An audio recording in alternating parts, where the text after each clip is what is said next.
How to change your Facebook privacy settings.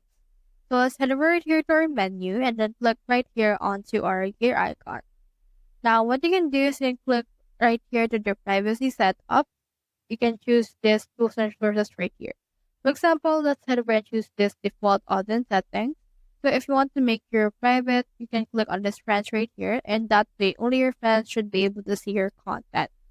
Click on confirm right here because it will actually happen to all of these settings right here.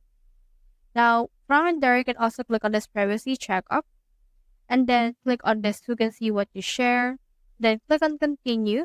And then from in there, you can see that my personal information should be made public, or you can actually choose this depending to your liking. So for example, let's head over and then choose this only me and then click on next and then just edit it to your liking.